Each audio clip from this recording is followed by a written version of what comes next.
Hey guys what's up, कैसे हैं आप सब लोग। और इस वीडियो में हम बात करेंगे सीबीएसई ने जो क्लास 12th में अभी सिलेबस रिड्यूस किया है 30% से, उसका क्या इम्पैक्ट है, तो वो अच्छा है बुरा है, कितना बेनिफिशियल है स्टूडेंट्स के लिए। पिछले वीडियो में हमने बात की थी अकाउंटेंसी के बारे में, आज हम बात करेंगे क्लास 12th इकोनॉमिक्स के बारे में, राइट।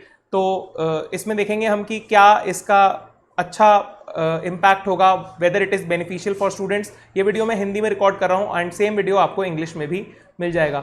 शुरुआत करने से पहले एक छोटा सा इंट्रोडक्शन मेरे बारे में। माय नेम इज़ आशीष सचदेव। मैं एक चार्टर्ड अकाउंटेंट हूँ bye practice and training and educator bye passion. अगर आप लोग चैनल पे नए हैं तो चैनल को ज़रूर सब्सक्राइब करें, वीडियो को लाइक करें और शेयर करें, बिकॉज इससे मेरी बहुत हौसला अफजाई होती है।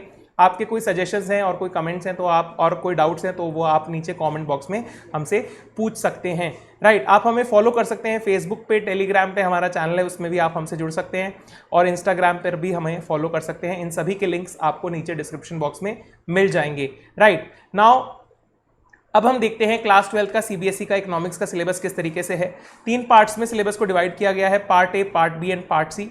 पार्ट ए 40 मार्क्स कवर करता है, पार्ट बी भी 40 मार्क्स कवर करता है, और पार्ट सी जो है वो 20 मार्क्स का आपका प्रोजेक्ट वर्क होता है। पार्ट ए में आपको इंट्रोडक्टरी मैक्रो इकोनॉमिक्स पढ़ाई जाती है, जिसमें डिफरेंट यूनिट्स हैं। National income and related aggregates, very important.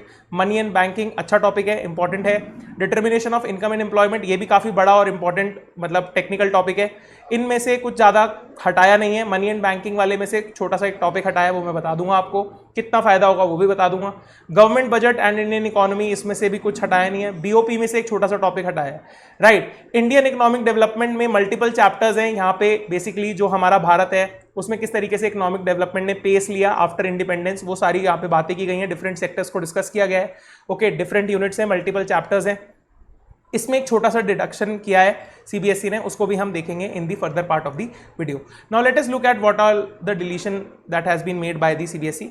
तो जैसा कि मैं कह रहा था कि नेशनल इनकम वाले चैप्टर में कोई चेंजेस इन्होंने नहीं किए, वो पूरा आपको कंप्लीट पढ़ना है। मनी एंड बैंकिंग में इन्होंने एक चेंज किया है। बैंक्स के अंदर बैंकिंग वाला जब हम पोर्शन पढ़ते थे वहां पे आरबीआई का रोल पढ़ते थे, क्रेडिट कंट्रोल पॉलिसी हम लोग पढ़ते थे, क्रेडिट कंट्रोल बाय आरबीआई।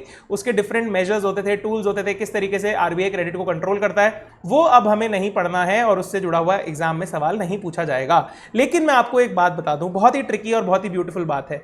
जब आप तीसरा यूनिट जब आप देखेंगे, determination of income and employment, इसके अंदर बेसिकली आपको एग्रीगेट डिमांड, एग्रीगेट सप्लाई ये पढ़ते थे।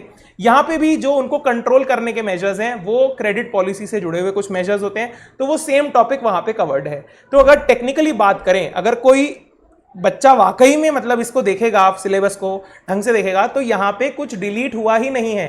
क्रेडिट कंट्रोल के मेजर्स वहां पे पढ़ने पड़ेंगे आपको, राइट। तो ये कोई एज सच कोई डिलीशन है नहीं, राइट, समझ जाइए आप इस बात को। उसके बाद बैलेंस ऑफ पेमेंट वाला जो यूनिट है, यहाँ पे डेफिसिट का मीनिंग क्या होता है, इसमें छोटा सा टॉपिक होता था, उसको यहां से डिलीट कर दिया गया है। And exchange rate determination in free market, किस तरीके से फ्री मार्केट के अंदर एक्सचेंज रेट डिटर्मिनेशन की जाती है, करेंसी का रेट जो है वो डिटरमाइन किया जाता है, उसको यहां से हटा दिया गया है, ठीक है। कुछ ज्यादा मेजर नहीं है, थ्योरेटिकल टॉपिक है, हटा दिया, कोई ज्यादा फर्क नहीं पड़ेगा। बट इसमें बेनिफिट हुआ है आपको कि एग्जाम में क्वेश्चन नहीं आएगा, ये बेनिफिट है। लेकिन कंसेप्चुअल पार्ट पे मैं अभी भी आपको कहूंगा कि जहां से भी आप पढ़ रहे हैं, खुद से पढ़ रहे हैं कि कहीं पे भी पढ़ रहे हैं, स्कूल में पढ़ रहे हैं, आप इन टॉपिक्स को जरूर पढ़ें।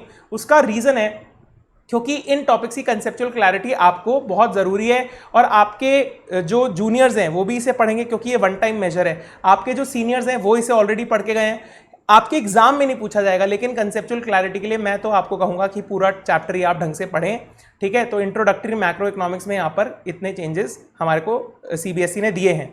उसके बाद हम बात करें पार्ट बी की, जिसमें आपका इंडियन इकोनॉमिक डेवलपमेंट है। वहां पे ग्रोथ ऑफ एजुकेशन सेक्टर एक टॉपिक यहां से हटा दिया, कोई एज सच इंपॉर्टेंट नहीं है, ठीक है। और ग्रोथ ऑफ एजुकेशन सेक्टर आज की डेट में अगर हमें पढ़ना है तो मतलब वैसे करंट इंपॉर्टेंस का टॉपिक भी है, तो देखना चाहिए था, पढ़ लेना, थ्योरेटिकल टॉपिक है, हट गया। ऑल्टरनेटिव फार्मिंग के अंदर मेथड्स में ऑर्गेनिक फार्मिंग, काफी इंटरेस्टिंग और इंपॉर्टेंट टॉपिक, बट यहां से हटा दिया गया है, ठीक है। कोई बात नहीं, लेकिन आप इसे पढ़ सकते हैं आउट ऑफ इंटरेस्ट। कोई इसमें मैं ये नहीं कहूंगा कि बहुत मेजर डिलीशन है, आपको बहुत राहत मिलेगी, ठीक है। आप चाहें तो इसे पढ़ लेना, अच्छा टॉपिक है, इंटरेस्ट का टॉपिक है। उसके बाद इंफ्रास्ट्रक्चर में आपको एनर्जी वाला पोर्शन नहीं पढ़ना है, राइट। मेरे हिसाब से आज की डेट में जब एनर्जी पे सरकार इतना काम कर रही है, उसी को हटा दिया। मतलब आप मेरे हिसाब से मैक्रो इकोनॉमिक्स में थोड़े और डिलीशन कर सकते थे, वहां पे किया नहीं है, यहाँ पे पता नहीं एनर्जी वाला हटा दिया है, कोई बात नहीं। मेरे को लगता है कि इनको जो है जो पुराना हमारा था एलपीजी से पहले की जो चीज़ें थी वो सब चीज़ें हटा देनी चाहिए थी, ठीक है। उसमें ज़्यादा दिमाग ना लगा करके स्टूडेंट ये इंफ्रास्ट्रक्चर और ये सारी चीज़ें जो हैं ये इंपॉर्टेंट होती हैं। अगर आप करंट सिनेरियो भी पढ़ेंगे और चीज़ें देखेंगे, खैर कोई बात नहीं। कंसेप्चुअल क्लैरिटी के हिसाब से आप इसे एक बार पढ़ सकते हैं, एक बार एक रीडिंग दे सकते हैं, एग्जाम में सवाल नहीं पूछा जाएगा। ज्यादा बेनिफिट मैं कहूंगा कि नहीं हुआ है, यहां पे भी स्टूडेंट को पढ़ाई आपको पूरी तरीके से करनी पड़ेगी सरन मैम। ओके, तो इस वीडियो में इतना ही। Thank you so much, have an awesome day. और मैं हमेशा एक बात कहता हूं that you people are so awesome, आप लोग बहुत खूबसूरत लोग हैं सर, ठीक है। इस वीडियो को हम इंग्लिश में भी आपके लिए लेकर के आएंगे। Thank you, have an awesome day, enjoy, bye.